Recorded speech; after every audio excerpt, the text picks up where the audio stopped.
Islam has some incredibly odd teachings, and I'm putting that mildly. But every once in a while, we come across a command that's so unbelievably absurd on so many levels. We can only wonder why Muhammad wasn't laughed out of Arabia when he delivered it to his followers. Take, for instance, Muhammad's solution to the following problem. Suppose a man and a woman, who aren't married to each other, need to be alone together for some reason. Perhaps the man is a household servant and the woman's husband goes away on business trips. How are the man and the woman, who aren't married to each other, supposed to avoid having sex? This problem was actually brought to Muhammad, and Allah himself provided the solution. Allah, in his timeless wisdom, revealed in the Quran that in order to prevent any sort of illicit sexual encounter, the woman should breastfeed the grown man 10 times. This will technically make the woman the man's foster mother, so they won't be tempted to have sex. Now, if you're thinking to yourself, 10 breastfeedings, that's too much, don't worry, Allah has got you covered. Even though the Quran is supposedly Allah's eternal word, Allah eventually changed his eternal mind about the need for 10 breastfeedings. 5, it turns out, is quite sufficient. Sahih Muslim, 3598. It was narrated from Amrah that she heard Aisha say, when she was mentioning what kind of breastfeeding makes a person a mahram. A mahram is a relative you're not allowed to marry or have sex with.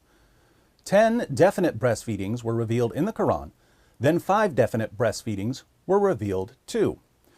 Notice that Aisha says these verses were revealed in the Quran.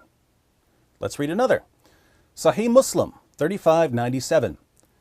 It was narrated that Aisha said, among the things that were revealed of the Quran was that 10 definite breastfeedings make a person a mahram. Then that was abrogated and replaced with 5 definite breastfeedings, and the Messenger of Allah passed away when this was among the things that were recited of the Quran. So Allah revealed 2 Quran verses about breastfeeding adults. One verse requiring 10 breastfeedings, which was later abrogated by a second verse requiring 5 breastfeedings. Aisha specifically says that this was among the things that were recited of the Quran when Muhammad died. But you can read the Quran we have today until your brain falls out, and you won't find either of these verses. So what happened to them? Well, Aisha tells us what happened to the first verse in Sunan ibn Majah, 1944. It was narrated that Aisha said, the verse of stoning and of breastfeeding an adult 10 times was revealed, and the paper was with me under my pillow. When the Messenger of Allah died, we were preoccupied with his death, and a tame sheep came in and ate it. The 7th century version of the dog ate my homework was apparently a sheep ate my Quran verses. That explains the disappearance of the verse requiring 10 breastfeedings, but the other verse commanding 5 breastfeedings isn't in the Quran either. So we can only conclude that both verses on breastfeeding adults were eaten by Aisha's sheep. Now, was this a mere accident, or was there something more sinister afoot? Let's see if we can solve the mystery of the missing verses. The case begins with a woman named Sahla. Sahih Muslim, 3600. It was narrated that Aisha said, Sahla bint Suhail came to the Prophet and said, O Messenger of Allah, I see signs of displeasure on the face of Abu Hudayfa, that was her husband, when Salim, who was his ally, comes in.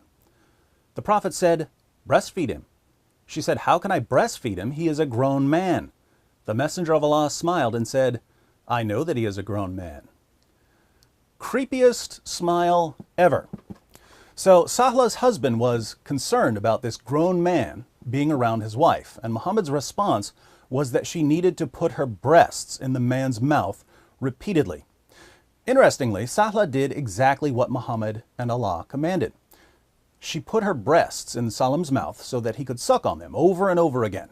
And this calmed her husband down. Why? Because he trusted Muhammad.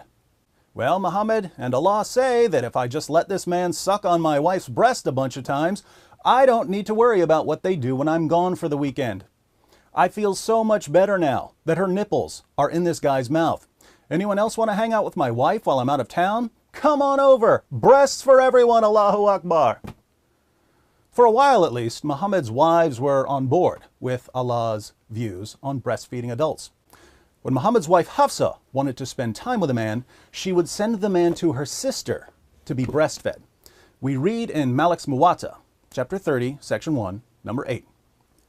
Hafsa, al-Mu'mineen, mother of the believers, sent Asim ibn Abdullah ibn Sa'd to her sister Fatima bint Umar ibn al-Khattab for her to suckle him 10 times so that he could come in to see her. She did it so he used to come in to see her. Hafsa couldn't breastfeed Asim because she didn't have children, so she had her sister breastfeed him 10 times, which transformed him into Hafsa's foster nephew. Eventually, however, most of Muhammad's wives, including Hafsa, became disgruntled over the practice. After retelling the story about Muhammad ordering Abu Hudayfa's wife to breastfeed a grown man, Malik's Muwatta, chapter 30, section 2, number 12, continues with this. Aisha, al-Mu'mineen, mother of the believers, took that as a precedent for whatever men she wanted to be able to come to see her. She ordered her sister, Kulthum bint Abi Bakr as-Siddiq, and the daughters of her brother to give milk to whichever men she wanted to be able to come in to see her. The rest of the wives of the Prophet refused to let anyone come into them by such nursing. They said, "No, by Allah, we think that what the Messenger of Allah ordered Sahla bint Suhail to do was only by an indulgence concerning the nursing of Salim alone. No, by Allah, no one will come in upon us by such nursing." We find the same thing in Sahih Muslim 3605, where Muhammad's wife, Salama, declares, "The other wives of the Prophet used to refuse to admit anyone on the basis of that breastfeeding of a grown-up. They said to Aisha, 'By Allah, we think that this is a concession which the Messenger of Allah granted only in the case of Salim. No one will enter upon us or see us on the basis of this type of breastfeeding.'" So Muhammad's wives were claiming that the command to breastfeed adults only applied to Abu Hudayfa's wife in the case of Salim. This explanation obviously doesn't work for 3 reasons. 1, there were 2 Quran verses about breastfeeding adults. Whichever verse was meant for Abu Hudayfa's wife, what was the other verse for? 2, we know that Abu Hudayfa's wife was told to breastfeed Salim 5 times. So the situation with Abu Hudayfa arose after the verse requiring 10 breastfeedings had been abrogated. The verse requiring 10 breastfeedings therefore couldn't have been revealed about Abu Hudayfa's wife. 3, as we've seen, Muhammad's wife Hafsa had her sister breastfeed a man 10 times, which means that this was already being practiced before Abu Hudayfa became concerned about his wife and Salim. So there's no way the commands to breastfeed adults only applied in one specific case, and Muhammad's wives knew this. And yet they used their glaringly false interpretation to reject the practice. Apparently Muhammad's wives had more common sense than their husband and their God. They realized how silly it was for grown women to put their bare breasts into the mouths of grown men in an attempt to avoid sexual tension. They understood that it was absolutely ludicrous for Aisha to keep sending men to suck on her sisters' and nieces' breasts whenever she wanted to be alone with the men. And surprise, surprise, the verses commanding this practice, a practice Muhammad's wives found revolting, came up missing after he died. Someone conveniently left the sheep gate open. There are only 2 real possibilities here. Either Aisha remained faithful in her desire to preserve the Quran, and Muhammad's other wives conspired to send hungry sheep into Aisha's house to rid the world of one of history's most ridiculous teachings. Or, since Aisha had the only written copy of the verses, Muhammad's other wives may have eventually persuaded her to destroy them. I favor the latter explanation. While it's clear that Aisha initially approved of Allah's command to breastfeed adults, she was also very young and under the influence of Muhammad.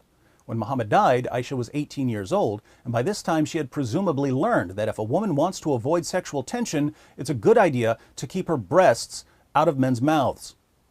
But there's another piece of evidence that supports Aisha's involvement in the sheepgate conspiracy. The sheep didn't just eat the Quran verses on breastfeeding adults.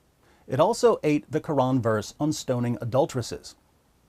Aisha was once accused of adultery, and if Muhammad hadn't received a special revelation proclaiming her innocence, she could have been stoned to death. The accusation of adultery was one of the reasons she became so careful about having her sister and nieces help her follow the breastfeeding rule. She was trying to protect herself. We don't need Sherlock Holmes to uncover Aisha's fear of the verse of stoning. And her sheep ate the only copy. Coincidence? No. Conspiracy. The verses on breastfeeding an adult, along with the verse of stoning, fell victim to one of history's least common means of malice: death by sheep. For you Muslims who are watching, here are 10 takeaways. First, Muhammad's wives knew more about human nature than Allah did. So Muhammad's wives were greater in knowledge than Allah. Second, in the Quran, Surah 15, verse 9, Allah promises to protect the Quran from corruption.